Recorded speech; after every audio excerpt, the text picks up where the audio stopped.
It's your boy Sway checking in. Yeah, man, it's your boy Jay Pizzle here in the building. Man, hold him up, bruh. How y'all feeling, YouTube? How you doing? We're going live again. It's Macho Sports Flex. We're about to go over a few topics here for the NFL. As y'all saw last night, they gave out the awards. Um, I know a few the guys that were well deserving, a few that maybe got snubbed. Who do y'all think got snubbed last night? Because we'll start off with the most valuable player. Who do you got? Who you saw? Who got it, Ken? Yeah, the man that's gonna win the Super Bowl, Patrick Mahomes himself, three-time MVP now. Yeah, man, that's crazy, man. Mahomes is already getting it, and then another guy who got it, the comeback player of the year was actually Geno Smith. Gino, He said he didn't write it back. He didn't write it back, but that's crazy. That was one of the best comebacks I've ever heard. Not only did he comeback player of the year, but he got the best comeback. And then offensive player of the year, bro, Justin Jefferson. He went off, bro. And a lot of people sleep on Justin Jefferson. In case you didn't know, he's got Randy Moss numbers stacking up for career wise. yeah. A lot of people don't know that his career stats are off the charts. And the defensive player of the year, Nick Bosa, fam.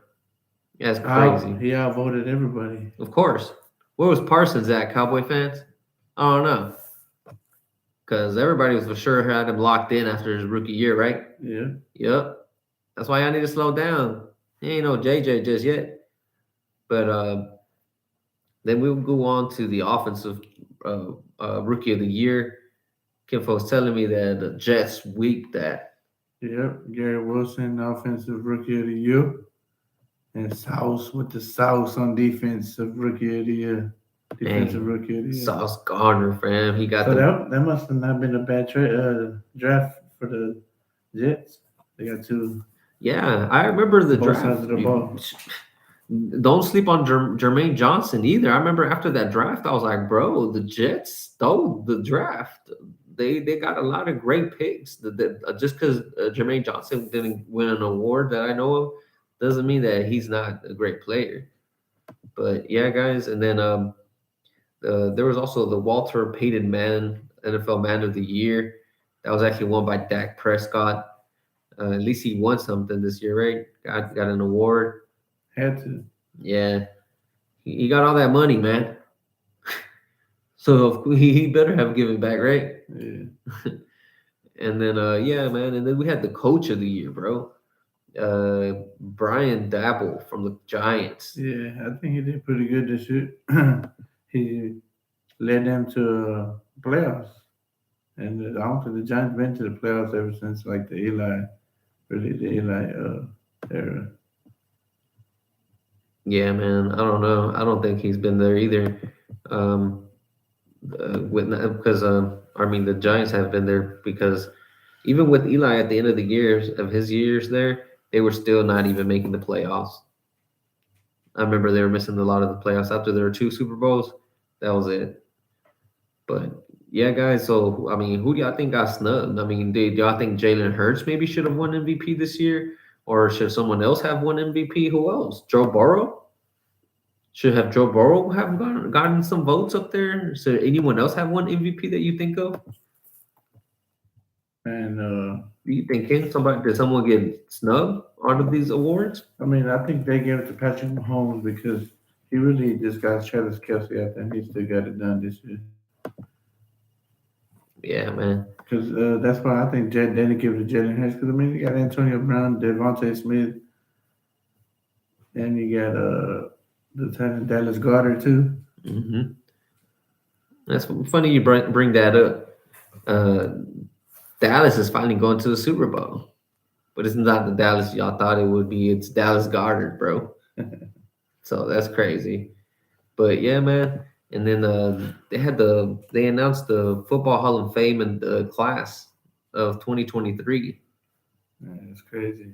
The name Rondé Barber always comes to my head on the Tampa Bay Buccaneers corner. Yeah, man, that Tampa Bay's defense, bro. And then in case a lot of people didn't know, he has a twin brother, Tiki. Tiki Barber. He was a running back for the Giants, not the Giants. Yeah, it was the Giants. Yeah. He was a running back for the Giants. So, but yeah, man, Rondé Barber, bro. He was with that. You said that defense over there with the Buccaneers, with Warren Sapp, Derek Brooks, John Lynch was the safety, right? Mhm. Man, that was a great defense. That's one of the best defense of all times. I remember they won the Super Bowl. They even had With Brad Johnson, the quarterback, Bragg. They won with Brad Johnson at quarterback. That's when you with an average quarterback back in the day. game manager. Yep, yep. It's harder to do it now. Now look at Patrick Mahomes. Look as good as he is. Every year he's struggling just to get to the Super Bowl now. I don't want to say struggling, but he's definitely having to work his butt off to get there. Hmm. But yeah, bro. And You got the other inductees is Don Corio. Looks like he's been a finalist for seven years already. So it's about time he got in. He looks like he used to play with the Cardinals when they were back in St. Louis. He played with the Chargers when they were in San Diego back in the 70 and 80s. So this guy, I mean, I don't know too much about him, so I'm not gonna act like I know about him, but I know that he was one of them old school players. played 195 games. Yeah, he had 14 seasons. So I mean, this dude, I mean, he was a coach. So I mean, he did put his input in the game. Um, he was an offensive genius as far as I can see. He had a offense that would at least be leading the leagues in passing 7 out of 9 seasons. He won 100 games as a coach within college and the NFL level. Both he got 100 wins in both the NFL and college levels. So this dude, everywhere he went, no matter where he went, he always won, always winning. We also got to work under John Madden. Yeah, man, Joe Gibbs and John Madden. So he worked under them as assistant. But yeah, guys, and then there was Chuck Howley. This is another old school guy. He looked like he was a linebacker, fam. This dude was drafted in the first round, seventh overall pick in 1958.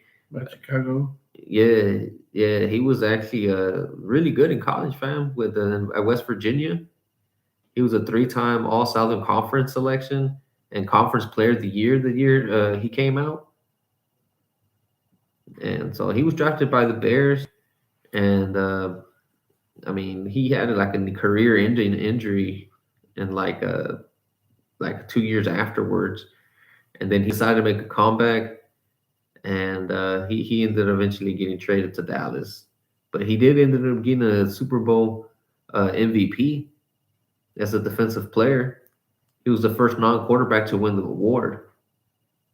So that's interesting. I did not know that about Chuck Howley. He finished his career with 25 interceptions and 2 touchdowns. That's rare for people in his age to do that. And now we're gonna test Cowboy fans how they know the real history now. They'll say, "Hey, you know who Chuck Howley is?" A lot of people won't, because I mean he remember I told you he had to come back from, Yeah, and then when he came back, that's when he then finally yeah, but he won the Super Bowl started with getting Dallas, right? hmm Yep. So their name should come up in the history. Yeah, so Dallas fans, if y'all don't know who Chuck Howley is, man, learn your history. This dude is up there with y'all. And then another guy is Joe Klecko. Defensive end. Yeah, man, the defensive end, defensive tackle. He played nose tackle. He moved all across the You line. can play everything on that defensive line. Utility man. Yeah, man, he was drafted by the Jets. He played with a few players, Abdul Salam, Mark Gastineau, and Martin Lyons. That was one of the best defense back in the day. They used to be known as the New York Sack Exchange, bro. That's kind of funny. This is Sack Exchange instead of Stock Exchange. That's funny. But yeah, he ended up winning a NFL Defensive Player of the Year in 1981. He led the league with 20 sacks. First team All Pro honors twice in 81 and 85. 4 Pro Bowls under his belt. This dude was like like he was up there. He's like right behind Hall of Famers like Frank Guilford, bro. He was named to like the Pro Bowl at three different positions, dog. So Like you I know said, that all over the line, man. This is Aaron Donald, J.J. Watt, and Von Miller at the same time. they could do anything. He could be anywhere. He was dominant no matter where you put him at. He was Aaron Donald before Aaron Donald. He was the JJ's before JJ's, the Von Miller before Von Millers. Nah, that guy was just a joker. He Exactly. can play some anywhere. You put him anywhere. So this guy right here deserves to get into the Hall of Fame, definitely. And the next guy, talking Every- about the Everybody, Jets. everybody know who this guy is. Everybody. A lot of, especially the receivers, know who this guy is. Back in his prime, it used to be the real Revis Island time. Yeah, man. He played 11 seasons. I mean, he was known as Revis Island for a reason, bro. He would change any defense. The scheme was you just leave him on the island by himself with the receivers, and he'll get the job done. Which allowed your defense to just zone out their best player at that. Imagine that you're zoning out the other players, the other team's Number one best receivers. player. You canceling them out. Just X them out for the game, and then game plan the rest of the. Who else you want to shut down? Now you can double team someone else. Double team the second string guy, or the second best guy, and you're shutting down both their best guys just with one man, really. So Revis, I think he was well deserving of it.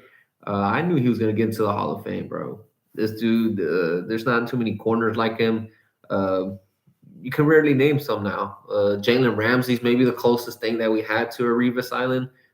I know Travion Diggs Diggs from the Cowboys tries to be a Revis Island. He went from the most picks last year, or I mean, from the most touchdowns to he didn't give up this many touchdowns this year.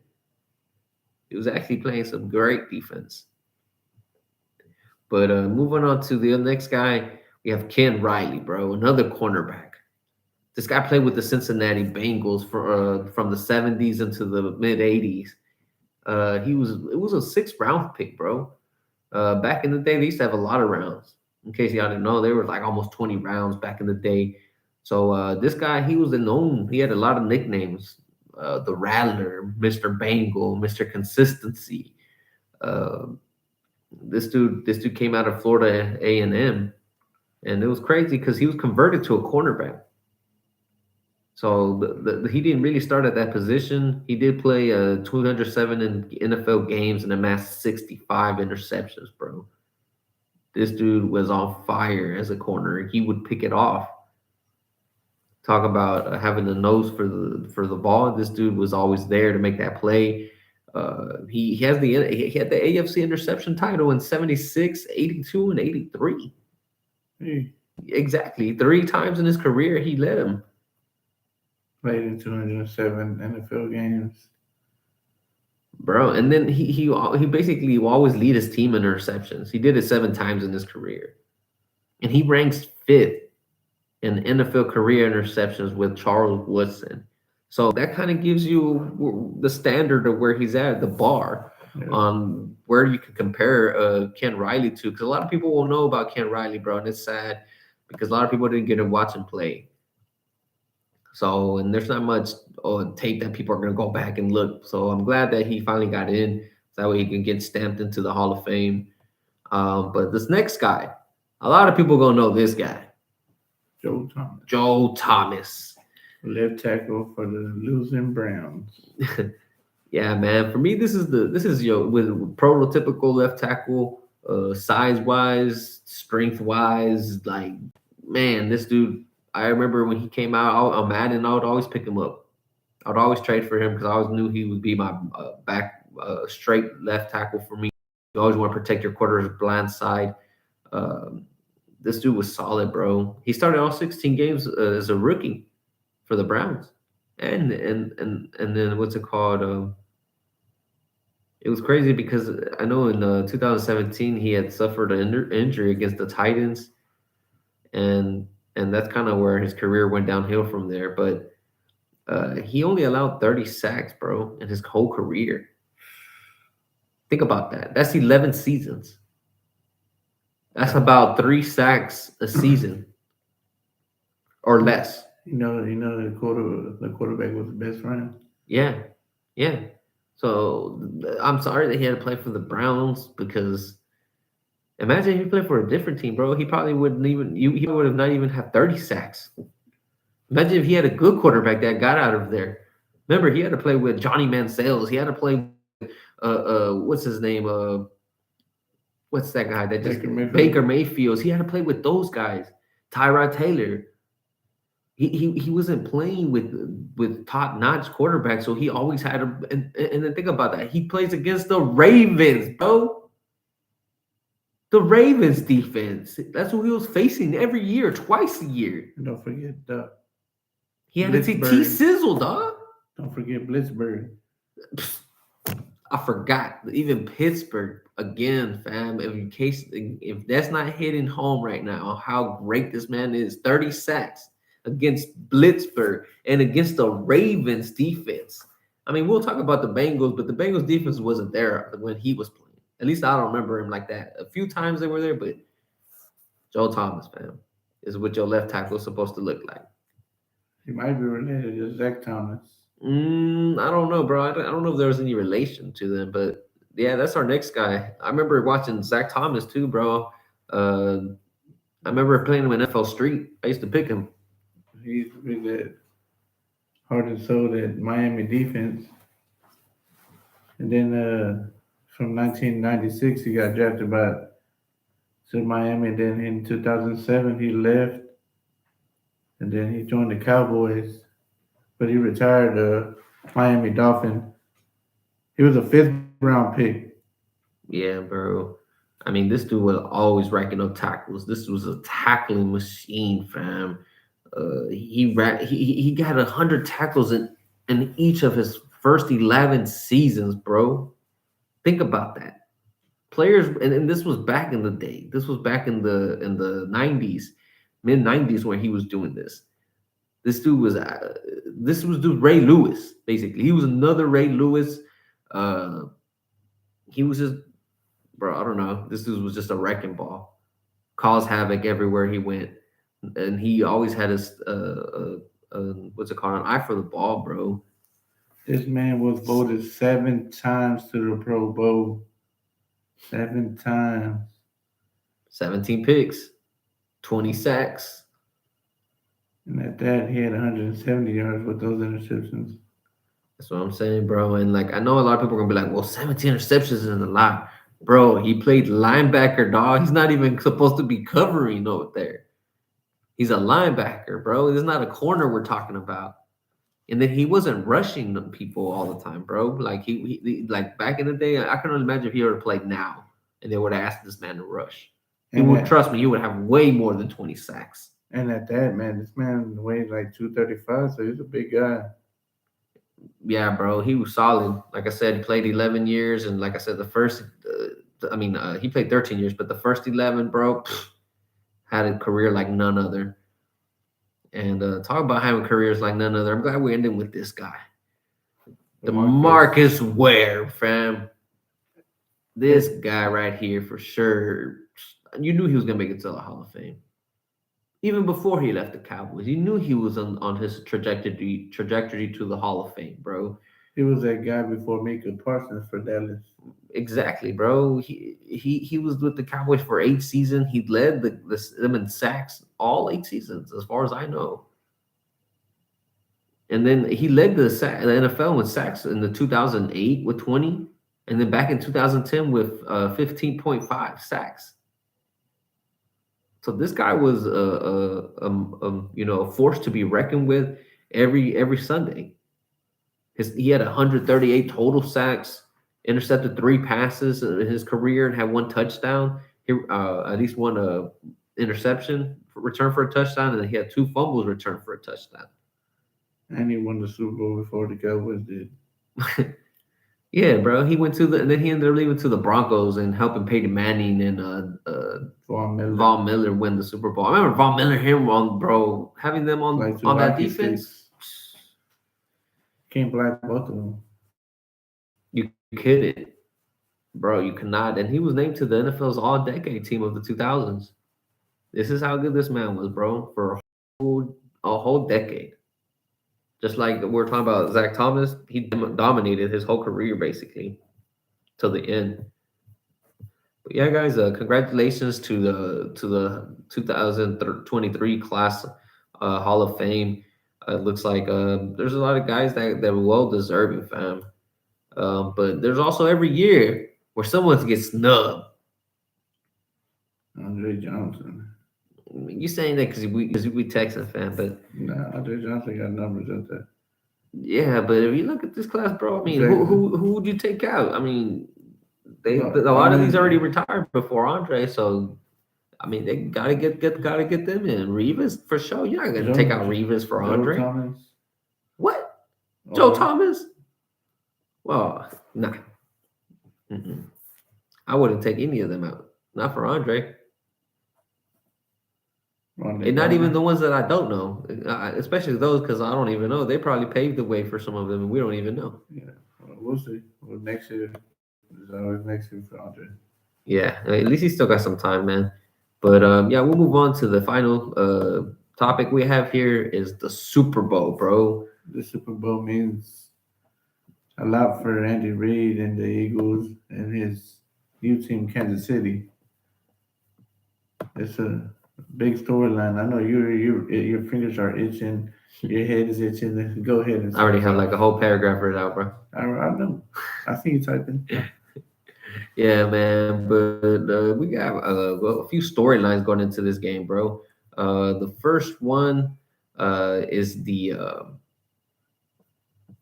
first storyline is Andy Reid, bro, going against his former team, the Eagles. So I don't know, bro. This is gonna be an interesting matchup because Andy Reid left, and he always had him in the NFC title games, fam. Always had him there. He was with them for 14 years. Always had him in six NFC East titles, five NFC title games, one Super Bowl appearance with the Eagles. Now he's got to face them to win his second Super Bowl. How does it play out? So can he stick it to his old team, or does his old team stick it to him? Does his legacy take a hit? Because think about it. Now he's getting into the Belichick area. He already offensive genius, right? Yeah. Offensive genius, no matter where he goes, and um, he can now get the rings with that. So if he can get them rings with this, what he got right now, and then he still got years with Patrick Mahomes left. Oh yeah. Years. So, Anyways, yeah, bro. So that's one of the storylines going in. Who y'all got? Eagles or the Chiefs? like Frank Clark said, they're trying to build a dynasty over there. Right.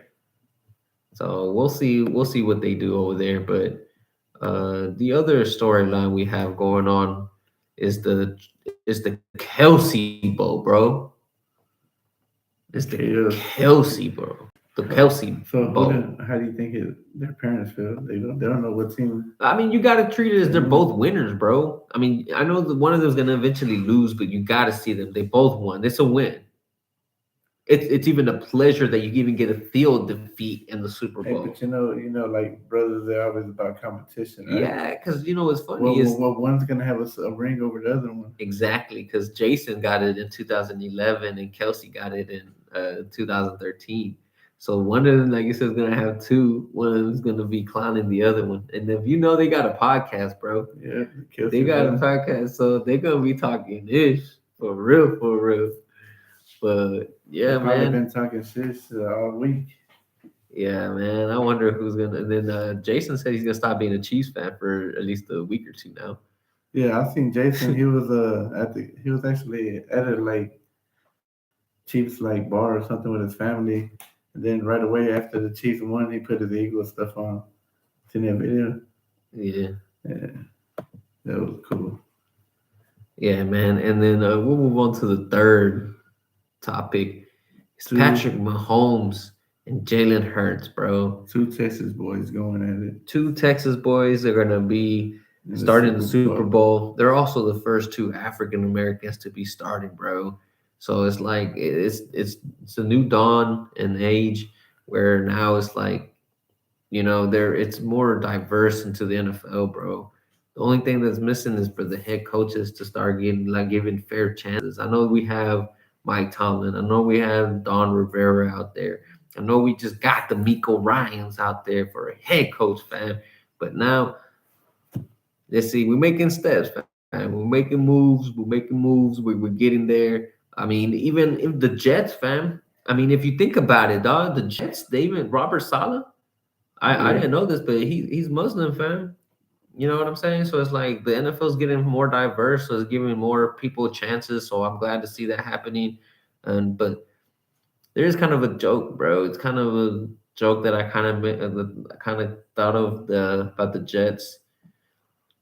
I don't know how people are gonna take it, but it's crazy that with everything that happened with New York, bro, that it because the Jets are doing good now, right? And it took a Muslim to come in there and fix the New York Jets, dog. I'm just saying it's weird to me, kind of irony, but yeah, bro. Like I don't know, that's crazy. But I'm glad that Robert Saleh got it going, bro. Because I wish we would have picked him up as the Texans. But again, the storyline is Patrick Mahomes and Jalen Hurts, fam. They're gonna go ahead and make history here. So it all started. I remember with what's his name? What was that guy's name? The quarterback, Doug Johnson? No, what was his name? The first one, uh, man, it wasn't Doug Johnson. How did I forget his name? What was his name? Yeah, I don't remember his name, bro. But it was the quarterback. I think his name was Doug. But yeah, bro. And so the last storyline here that we have is the Eagles, fam. They pulled the Rams move They went all in. all in. They cashed in on Hassan Reddick. They went in and got AJ Brown. They brought in and paid out everybody. They had Jalen Hurts on a rookie contract.